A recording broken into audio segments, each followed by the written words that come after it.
believe something supernatural happened here. Defies logical explanation. There's one thing no one seems to understand. She wasn't some monster. She was just a girl.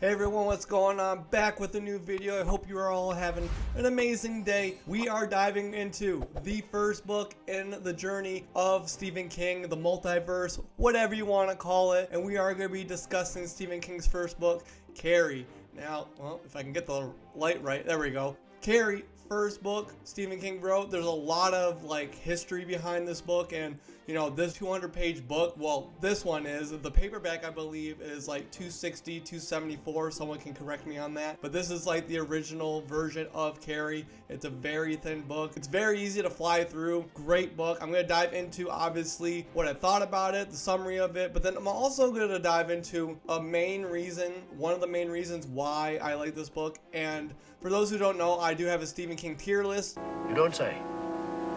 You don't say. You don't say. Who was it? He didn't say.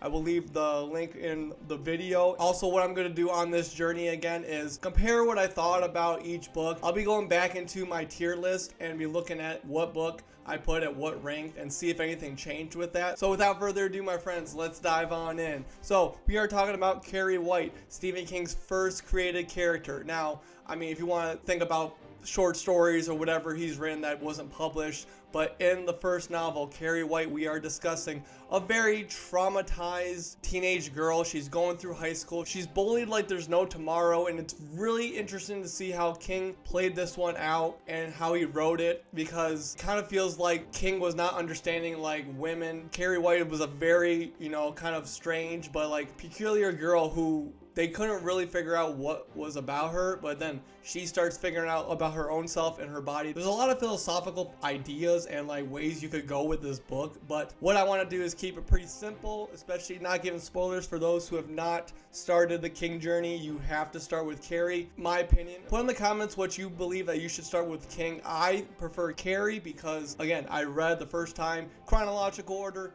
I'm doing it again. So as we were talking about Carrie, so Carrie is this senior who goes to Ewan High School. This high school is in Chamberlain, Maine, which I believe the school, I can't remember if the school is made up or not, but I know for a fact that Chamberlain, Maine is an actual place. So I thought that was really cool. He used a place in Maine because that's where he has a lot of his characters and a lot of his settings come from. So without giving any details away, when we dive into this book, we learn about Carrie. Again, the traumatization from not only school, but at home, and we'll dive into home in a minute. But as she is going through trying to survive day by day in school, she actually has a certain problem that happens. I really don't want to give it away. I know like a lot of people know this already, but yeah, for those who are new to my channel and like want the best synopsis of the book without giving any spoilers away, I will mention that in the book, Carrie goes through this really unfortunate and uncomfortable situation in the girls' locker room. She is picked on, she is, you know, bullied from that and just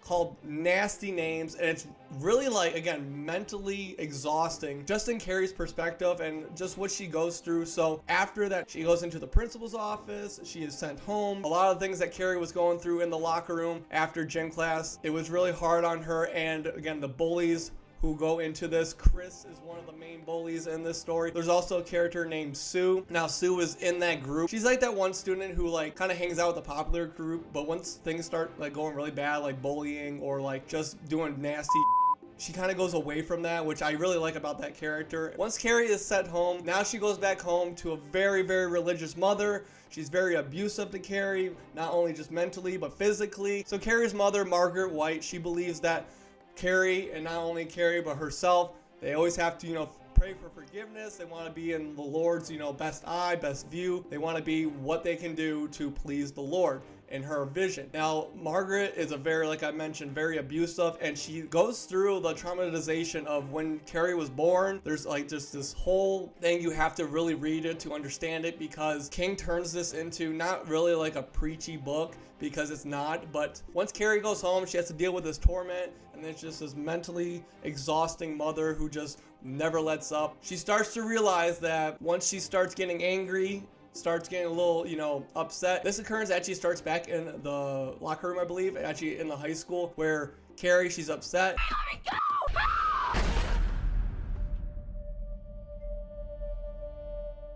And she's going to come to realize that she has special powers, not magical powers like fairies, but she has this ability, and again, don't want to give it away. It's very simple. You probably can already think of it too, and even probably just pretty much looking at the cover. I think it says, okay, novel of a girl with a frightening power. All right, so we'll leave it at that for you, a frightening power.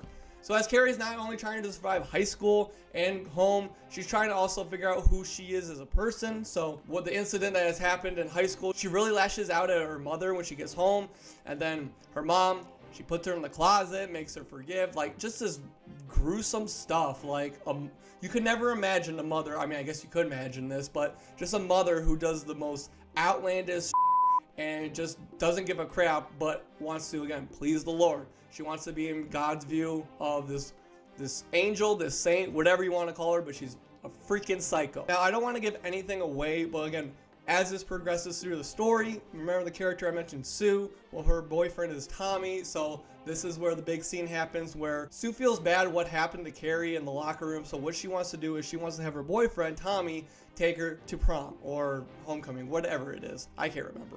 But as she realizes this, Tommy's like thinking, all right, well, I'll give it a try. So fast forward, Tommy asks Carrie. Carrie says yes. She's very skeptical at first, because if you had a popular person come to you, ask you to go to the dance, I think I would be kind of skeptical of it as well, especially if I was not a popular kid. Now, I wasn't by any means, but if I had the most popular person come up to me and say, hey, Cal, do you want to go to the dance with me? I would be like, all right, I gotta think about this, because what Carrie's thinking is, this is a joke. There's no way in hell that the most popular person in school is gonna ask me to prom, homecoming. Again, I don't know what it is. I'll just call it homecoming. But anyways, as Carrie accepts this, she goes home. She makes her own dress, but then her mother, again, has given her the whole spiel of don't be going to this. You're going to be viewed in God's eyes as some kind of, I don't know, whore or whatever you want to mention her as. Watch your mouth, young man. And she mentions the dirty pillows, which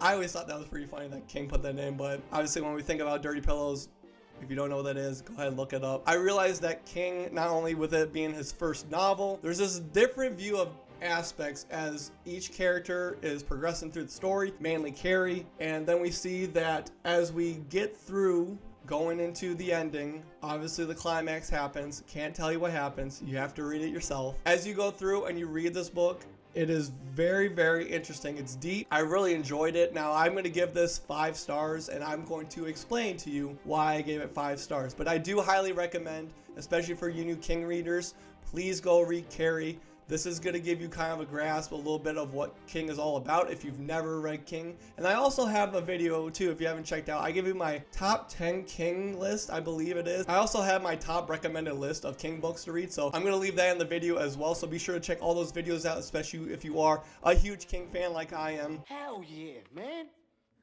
Hell yeah. Hell yeah.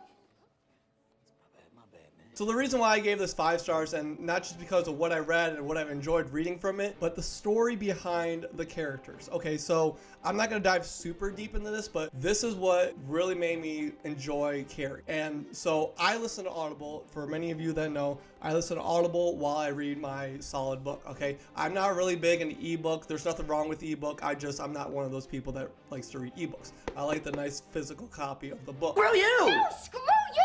So when I read the physical copy, I actually like to listen to the narration too as well, because it gives me a better grasp for the characters. Okay, so before I even started reading the book, there was this introduction by Margaret Atwood. I'm not really familiar with what she does, but she had a different view of Carrie, and also a view of, I think she was a teacher, and she might have even asked students or just people in general about what they thought about Carrie. And so that was interesting. But after Margaret was done, Stephen King talked about his book, which That's the main part why I want to listen to it. And this is in the beginning of the book. It's not like the ending, like there's an author's note. So in the beginning, King gives this, kind of like description of why he wrote the book, the reason why the characters are who they are. Number one, if you know this book, you will already know, and for those who don't, King threw this manuscript in the trash. Like, he thought it was literally trash.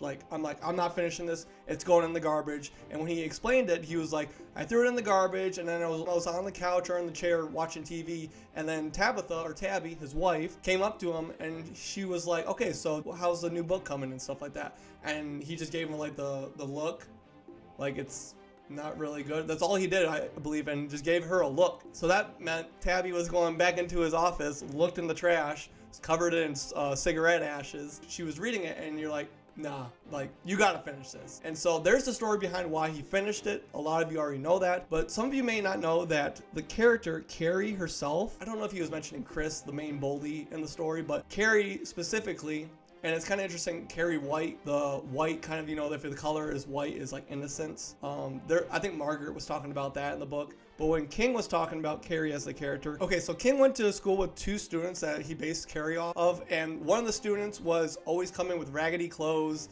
very, scum looking, like dirty, all that stuff, raggedy. And the other one was from a deeply religious family. So he kind of combined, obviously, the two. Well, the sad part about this story is... Happy or sad? Sad. That the two characters that he based the story on died at a very young age. And when he was in high school, the story came out where the two girls that he based Carrie off of had died. One of them sadly died from a seizure, because this girl was always having seizures, and sadly she died. And then the other one, who was 14, she hung herself in her basement. So very traumatizing story, what King had to go through and really realize what he was writing about. And I thought that was so intense, so powerful. Just a story of two girls who weren't ever noticed in school, and they might have been noticed, but not in a good way, if you know what I mean. And for King to put them into the story, he even mentioned at the end, he was like, I wish these two were still alive so they could read the book. Because, it might have been a huge difference to them, just realizing as if they were to grow up as adults and realize wow, King actually knew what was going on. It's so powerful. That's a big thing. If you did not know that, let me know in the comments below. But I loved Carrie. Great book. I went back, obviously checked my tier list, which again, don't forget to check that out. Yeah, I still put this at brilliant. That's my top tier of it. I hate this book because I can always get a glare on it. Always going to be brilliant to me. Now, a lot of you don't really think it's brilliant, and that's okay. Everyone's opinion. They're always entitled to their opinion. I love this fact, again, to not only the story, but like what I mentioned to you, why King wrote it and the really story behind the characters. That really grabbed me and made me love this book even more this time. So that's it, everyone. I want to be a person that obviously goes back and reads King over and over again. So I'm going to start moving forward into the next book, and I'm so glad that he wrote my favorite book, the second in order. And if you know me, everyone, you know my favorite book. That is in my top Stephen King books, and that is the one, the only, Salem's Lot.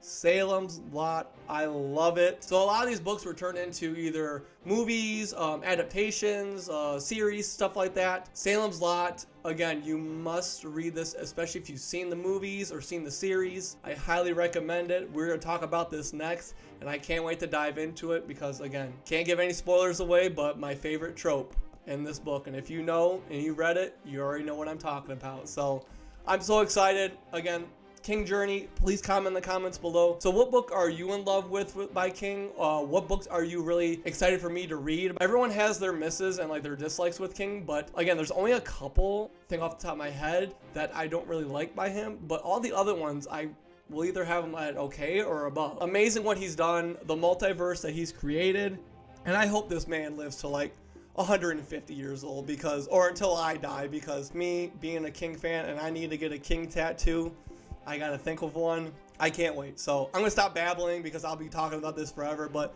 thank you so much, everyone, again, for supporting my channel. I just got over 800 subscribers, and I'm so very humble for everyone who's supporting me. You make this the biggest difference. I'm going to go live one of these days. I will make a thumbnail for those who are on my Instagram. I want to go live and I want to talk to some of you those who want to. Please message me if you want that to happen. Let me know. We're gonna talk books, we'll talk music, we'll talk life, all that stuff, and I'm just excited to do that. So I'll be doing that more as probably on the weekend, because I know I'm a teacher, so I'm kind of busy. So we'll probably do it on a weekend, and then we'll go from there. But thank you, everyone. Hope you enjoyed this video, and again, hit that like button, hit that subscribe button, and like I always say, my friends, please read your book cover to cover.